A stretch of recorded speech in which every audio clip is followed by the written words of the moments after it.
Hi Jay, how are you?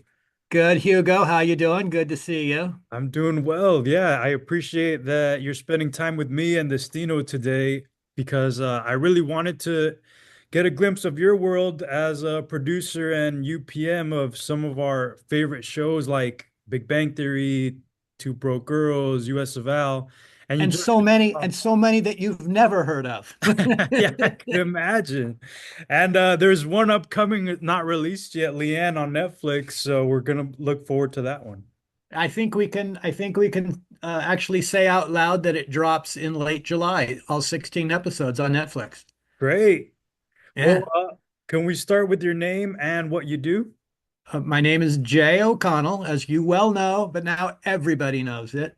And I'm a producer, a UPM, which stands for Hugo, Unit Unit Production Manager, manager. That's which right. means I manage the production of the unit, which I guess unit refers to the shooting company, the production, All the of people us. involved in the production.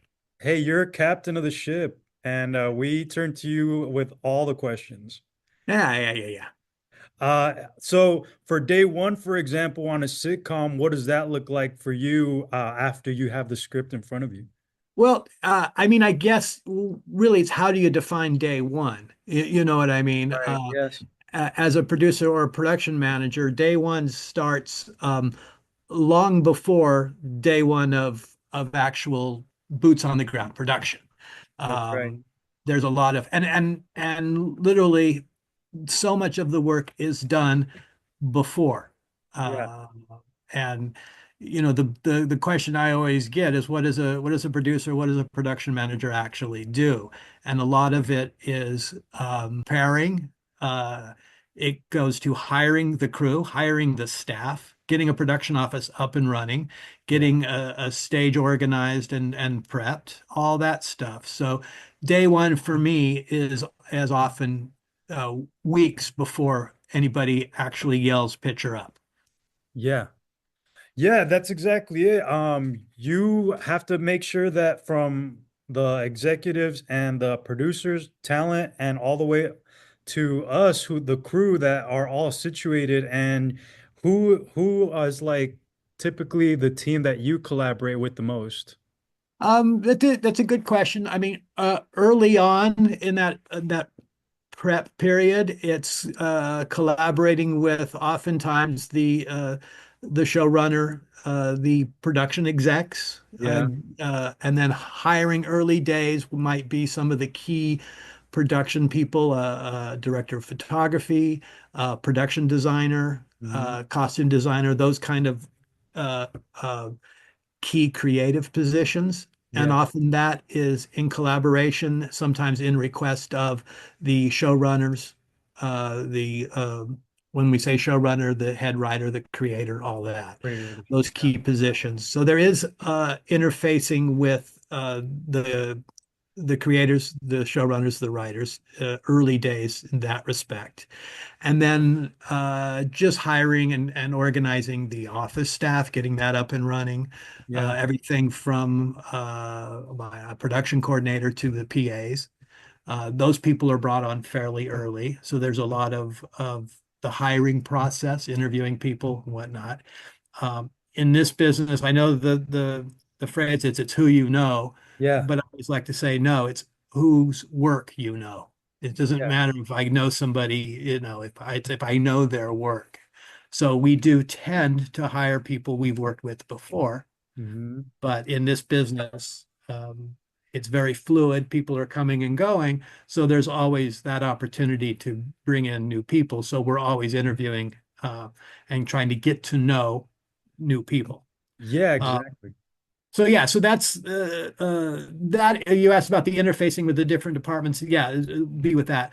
Sometimes, if we're going to have a director that's going to do a lion's share of the episode, Hmm. uh, I'll also consult with and interface with the director, especially on things like a director of photography, Yeah. uh, the ADs. You always want to, consult with if you have one director, you might consult with that director on, hey, who do you like as a first AD? Yeah.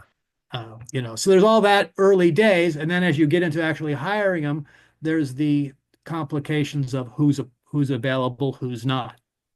In this business, we all tend to be freelance, Yeah. so availabilities and who's available ebbs and flows. Yeah, exactly. And you brought up the team that you work with directly. Can you talk a little bit about who is on your team to help your job be a little bit easier and what the name of those roles are? Yeah, a lot of my job takes place in the production office and the team that sort of runs that. If I'm the line producer, I may bring on a UPM or a associate producer or whatnot to be a little bit more of the production manager end Yeah. of it. If I'm the UPM, there will be probably a line producer I'll be working with and under. But then the people I really deal with, that key person would be like a production coordinator. Sometimes, if they're a little bit more experienced, they might be an associate producer or a co-producer. Okay. Um, but a production coordinator, the title describes the job to coordinate all these things. I always say that for me, it's the production coordinator that does all the work. I just Yeah. kind of stand back and watch it happen. Uh, and then there below there, we may have in the production office, we will have office PAs. We might bring on a set PA. We might have an assistant production coordinator. We might have a line producer's assistant. So Okay. there's half a dozen people, that'll be in that court. We'll also get involved a little bit in sometimes down the hall or sometimes a different floor, sometimes a different building, the Yeah. writers. And then with Okay. the writers, there's writers assistants, Mhm. script coordinators, and then PAs that uh, in a typical show, me and the production coordinator may be involved in hiring them and overseeing to some degree because the production office is literally the nerve center of everything. If that makes sense. Yeah, I mean, obviously you do a lot of the hiring. So I Yeah, wanted to tap into exactly kind of outside of industry jobs, what's other type of work that you look for when you hire people? I can't tell you how many times I've gotten resumes. Yeah. Like a lot of times we're staffing up a show, we'll meet a lot of PA candidates. It's a foot in the door job. It's an entry level position, and a lot of people will have gone to film school or whatnot, or taken film classes and all that, and they'll be either right out of college, a couple of years out of college, people in their early to mid 20s, and sometimes even late 20s and even beyond.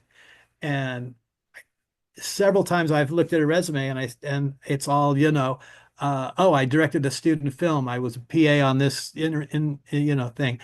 And I'll say, well, did you have any civilian jobs? Yeah. Come sometimes the phrase we use for jobs not in film and television.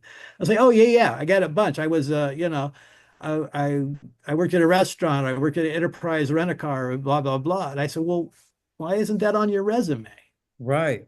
And I'll say that's the stuff that I really, I'm looking for work experience. I'm looking for experience working with the public because, um, especially if you're a PA, you're doing stuff for people. Yeah. Here's a question I always ask, Hugo. I always ask PA candidates sitting in the office getting interviewed, say, what are the two most important things in show business? And I'll ask you this right now, Hugo, what are the two most important things in show business? Never say you can't do it and show up with a smile. Those are job interview answers, Hugo. The two most important things are parking and food. That's true.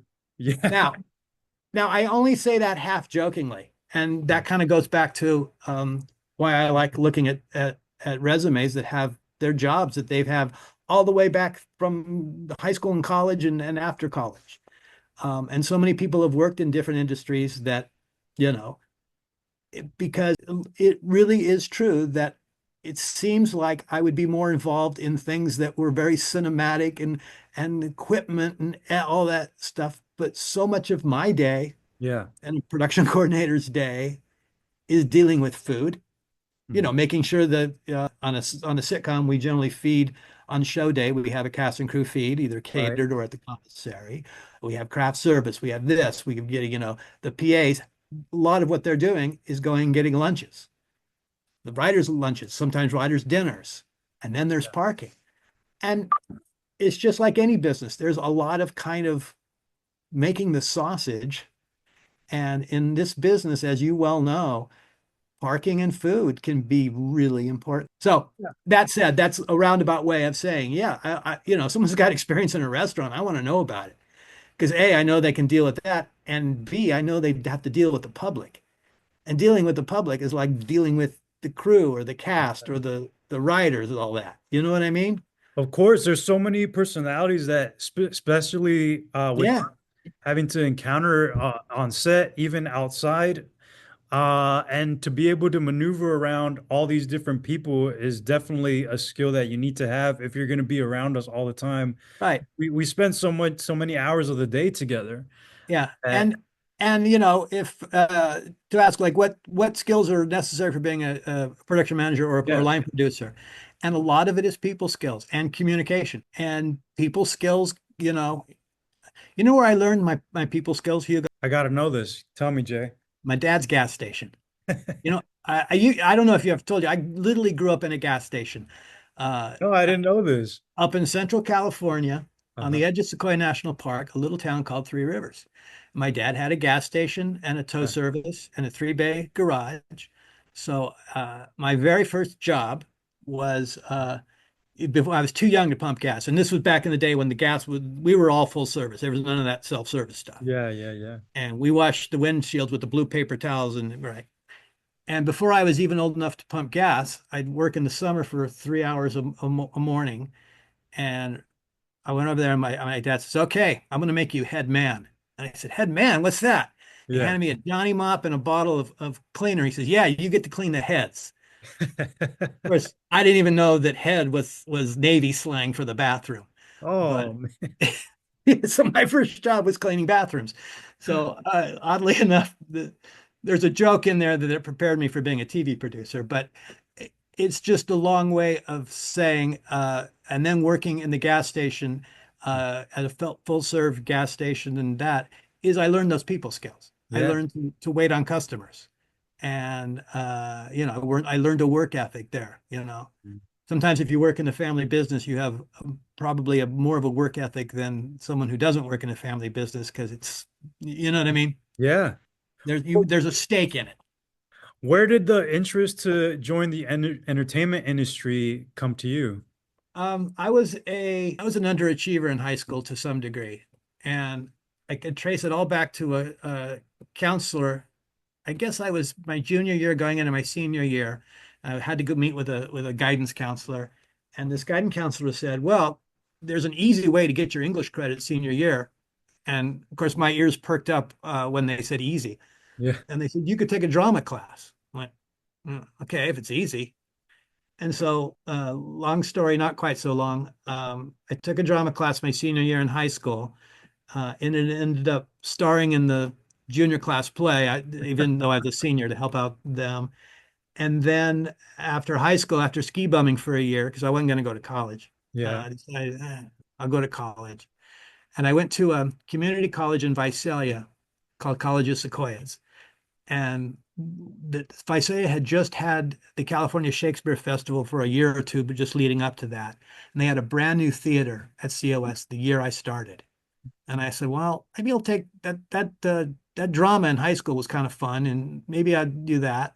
Yeah. And I was interested in watching television, and this part of me kind of wanted to write and thought I would, but I became very involved in that college theater department with that new theater, and it was just a great year.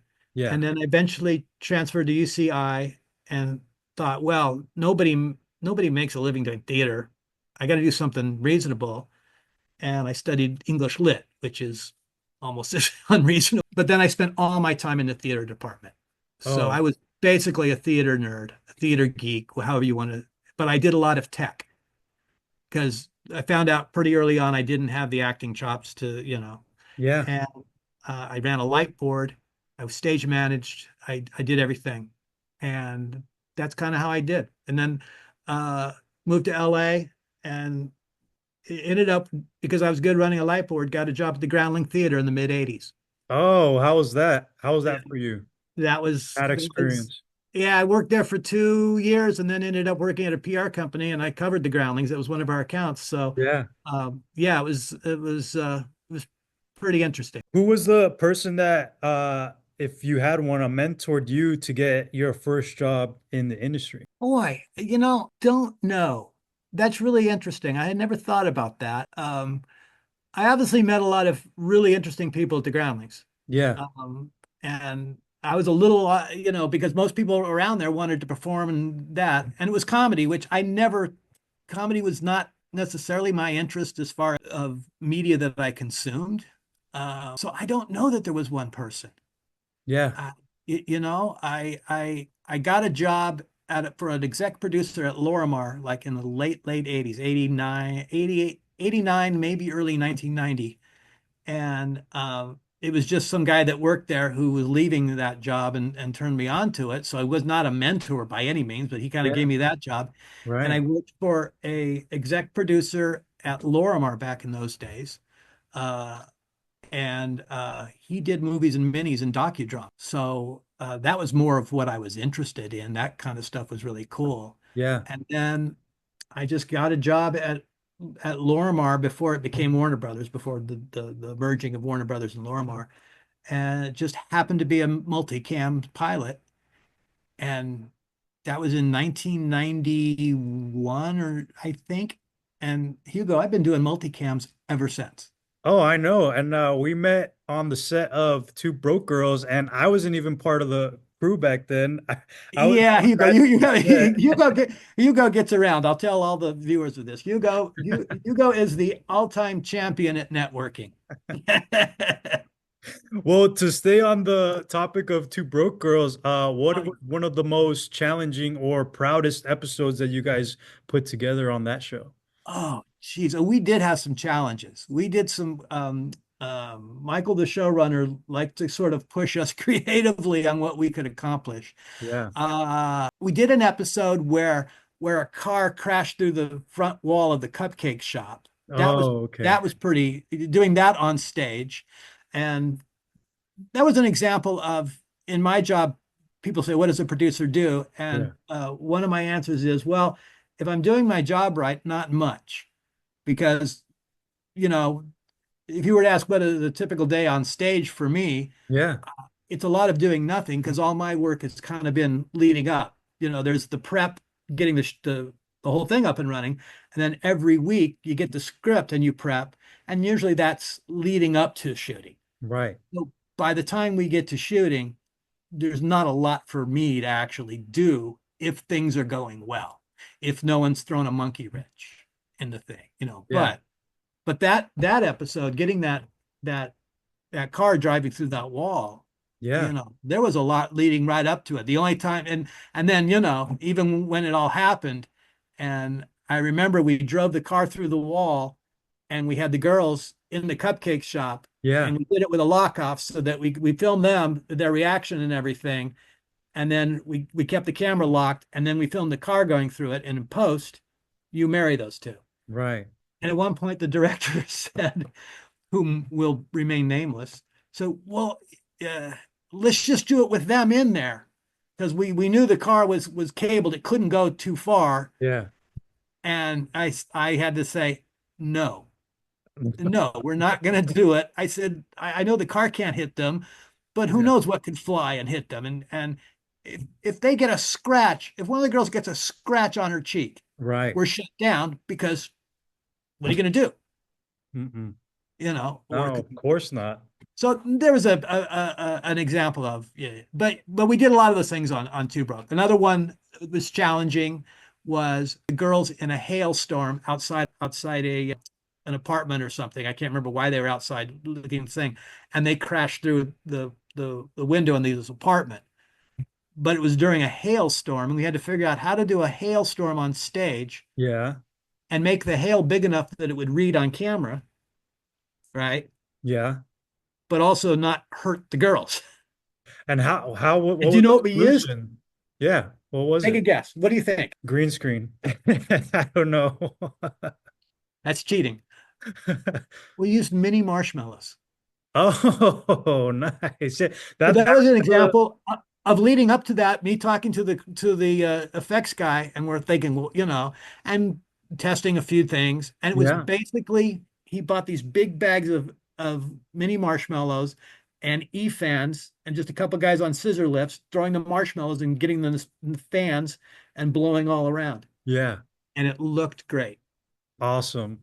Yeah, I had a conversation with Glenda and I asked her the same question. She was talking about having to create that dumpster for air Oh yeah, compressors. they had to specially weld it. It was a Yeah. the bit was Cat's carrier Max, I guess was the carrier's name. Met this guy who basically lived in a dumpster that he converted into like a cool little tiny Yeah. house. Yeah. So she was just talking about how all the departments had to put their heads together and Yeah, fabricate this thing that does not even exist. no, And because it had to be bigger than a real dumpster. yeah. And I think they bought some real dumpsters and then they cut them and welded them together. Hmm. Did you ever see it? I remember being able to see it, but I never got to get close to it to see it like in action. And I Yeah. just remember seeing you guys shoot a couple scenes in there, but it was like sliced, and you could just see Eric in there. And Yeah. I think we did a cutaway version. We did a version and then yeah, that was wild. And again, that's an example of a lot of prep involved in that. And as yeah, a production manager, a lot of what I would do was interface with like Quint and right, and and all that. It's like, oh, we can do this, and then and a question would be, well, we're gonna have to buy two dumpsters. I said, okay, then let's buy two dumpsters, and yeah, and all that, and then we had to figure out the labor involved, and as a production manager and even a line producer, the short answer on what I do is I'm in charge of the money yeah, and right, those two things. And and the crew obviously costs money, but the crew also spends money. And it's my day to day, my episode to episode. A lot of it is every week, every episode. We have a pattern budget, but yeah, we need to come up with the particular budget for that episode. hmm So, I have to interface with them on getting how much is this going to cost? Get a quote on that. Let's estimate our man days. We're going to need extra man days for this particular thing, or this is going to cost us this, and all that to where you're coming up with an episode cost, just so you'll know. And then, what's going to be the most efficient? What's going to yeah. be, Well, you've been doing this for a really long time, and what would you say if there's any differences or changes to your job doing this in t this year, like recently? there's a lot less paper involved. There's a lot. I used to here's an example of it. Back in the day, I would Yeah. sign stuff, and either I also interface quite a bit with accounting, Oh, okay. Yes. with because of being the person that tracks the money, that okays the money, so I have to okay every expense and all that. Um, but I used to have to sign a lot of stuff, and I would literally sign POs that were on paper. I would literally, okay invoices on paper. I'd get a stack about that thick every day of stuff I'd have to sign Yeah. and look at and go over. And then I'd have to sign checks. I would literally, accounting would prepare it all, and I would literally sign a check. Now that's all gone. That's all digital and it's all on the computer, and that's different. Um, the other thing that's different is I is, as you well know, uh, our calendar has changed dramatically. Right. Our how our year lays out. Yes. Uh, when I first came into this business in the early 90s, network television was king, and there was, cable was even kind of new, and there was Yeah. some stuff that's syndicated, but most of what we did was network broadcast television. Yeah. And that had a season. You'd start production. We'd start the office right after 4th of July. We'd start the writers right about now, right near Memorial Day. Writers would come in, the production office would come in July. You'd start shooting in August. You'd finish your season May, sometimes February, sometimes March, Wow. sometimes February you'd finish.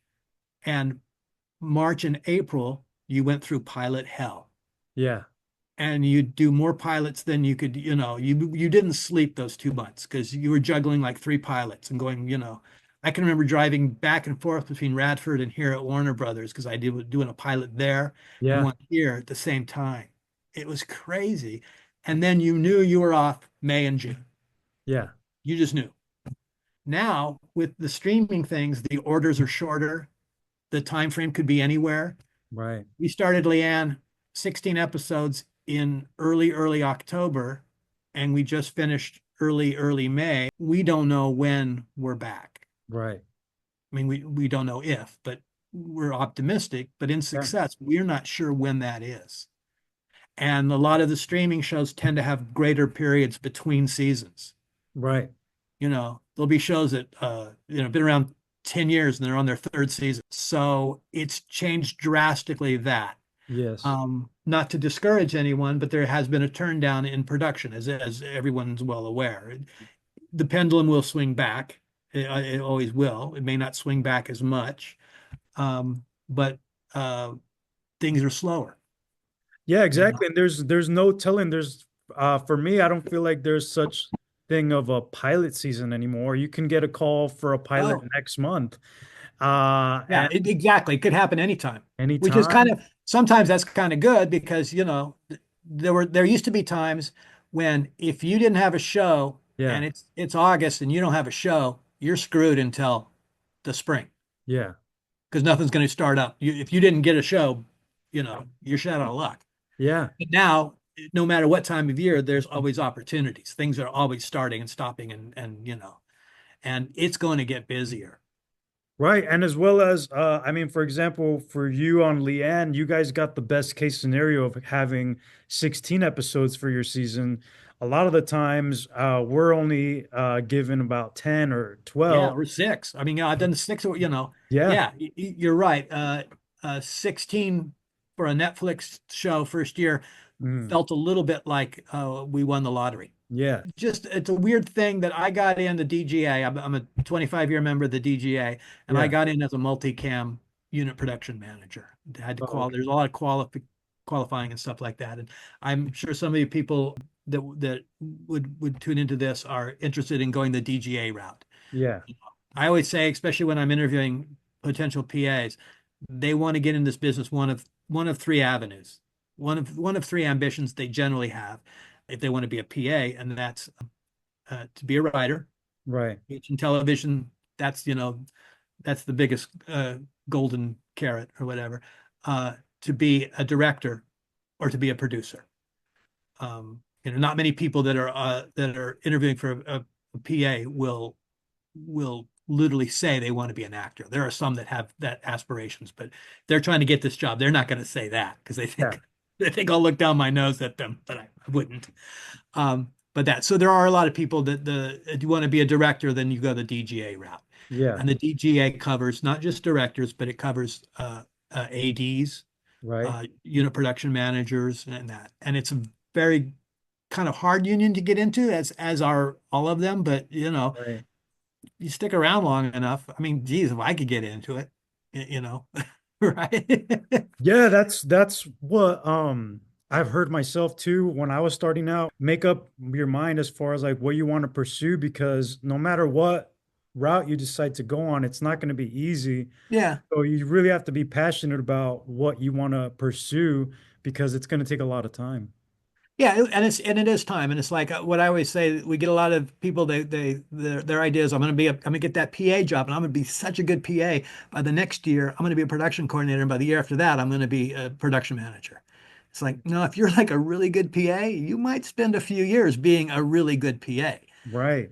Um, Other thing I tell people, but if you get that, enjoy being that PA and be the best you can be, and and it may be frustrating if it's 2 years later and you're still a PA. That is not a symptom of any kind of failure. That's a sign of utter success that you keep getting hired as that PA, and Right. eventually, also every year you will learn more. if you keep your eyes open and ears open, you will learn more. And you may find you'll make contacts, but you'll also understand the different jobs. And you may find that your ambitions evolve towards Right. something that you never thought. You never th I never even know about that. And there's so many jobs.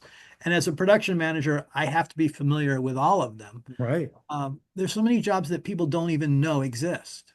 You know, I mean, you're a graphic artist in production, and Yeah. a lot of people would have no idea that that is even a thing. That was my case. When I Yeah, got here, I thought I was going to be a driver, an electrician or yeah, something, because that's what I knew those jobs existed.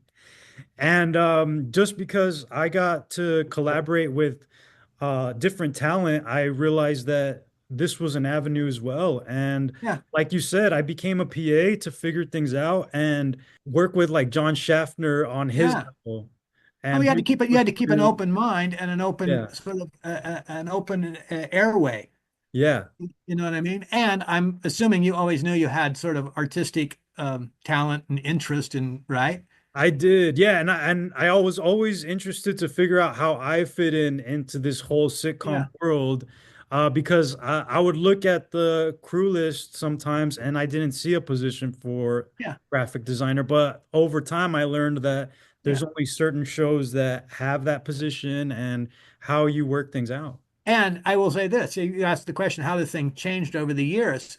Back in the day, we never really had. Now, most shows will have certainly a staff graphic designer. Yeah, You need it. But sets have gotten so much more elaborate. Even as a sitcom back in the day, it was three walls, and if it was a yeah, doctor's office, it was a fake diploma and a desk. yeah, And now they are so much more sophisticated. It just it was sort of the viewer's eye got used to much and more quality, more layers of things. right. And back in the day, as far as graphic artists, we graphics, we would just go to the prop department and get like these standard signs and stuff, Yeah, It's all really, but that's what the eye was used to.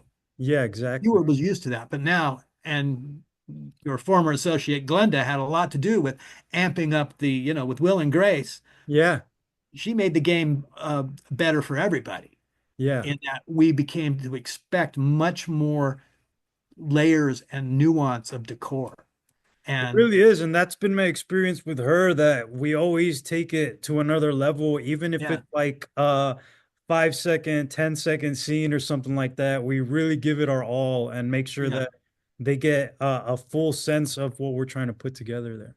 Yeah, I mean, as a production manager and doing the budget, and I'll see a one-page scene and knowing it involves a full set, and that Yeah, set costs 30,000, and and then Glenda's wallpaper alone is going to cost 1,500, that's a and given. and then we're going to need we got all this graphic stuff, so we got to hire Hugo. It's like, Amen. Amen. but and then it ends up being just literally 20 seconds on air, Yeah, but if it didn't look good, right. you know. So yeah, it's Yeah, but yeah, I think it has changed in that respect. that's what I wanted to say earlier, that we all have to be able to bring our A game and to be able to perform at the highest level. For example, to be on a team like with Glenda Yeah, Ravello or John Schaffner, they will not ask you back if you're not able to yeah, provide what they're looking for, even with speed, with quality, and to be able to understand what they want from you. yeah. That's like everything that you need to keep performing or keep this job. Like I said, it goes back to what I said earlier. Everybody in this business thinks, oh, it's who you know. No, it's who knows your work. Yeah. You could be, doesn't matter how many people you know, if A, they don't know your work, or they Yeah. know your work and your work isn't your A game, The par. Yeah. or you don't have it. And but the A game can always be learned. That's right. The A game can be learned if you apply yourself. And again, sometimes it takes years.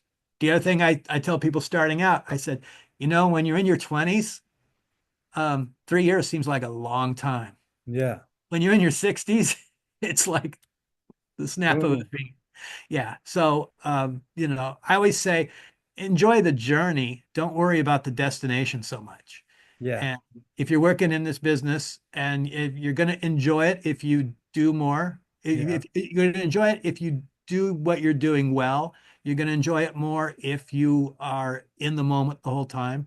You're going to enjoy it more if you're curious and you want to get better. You know That's what I right. mean? That's my advice. Thank you, Anything Jay. else? Yeah, yeah, of course. That's exactly the conversation I wanted to get out of you. So that was fun. Thank you. See, I told you I'd drone on and on, didn't I? Hey, you recognize that picture behind me? Forrest Gump? No, no, No, no. Yeah, I gave you that picture. I I gave know you you the did. poster. Yeah. I Well, have I will my tell everybody, I will tell everybody watching that one of the best graphic designers in show business gave me that picture. It's thank you, the Jay. Dodgers after their 2024 World Series victory, taking a picture on the field at Yankee Stadium. I'm And that going was tonight, by the the way. that was the day right after all that happened. I I was know. yeah, yeah, yeah. Didn't take a top-notch graphic designer long to come up with a photo and give it to I me. I know where you are. I know. I know. All right, Hugo, I'll see you Thanks, Jay. soon. Yeah, yeah, of course. I'm going to Dodger Stadium tonight. Oh, text me. I'll be there.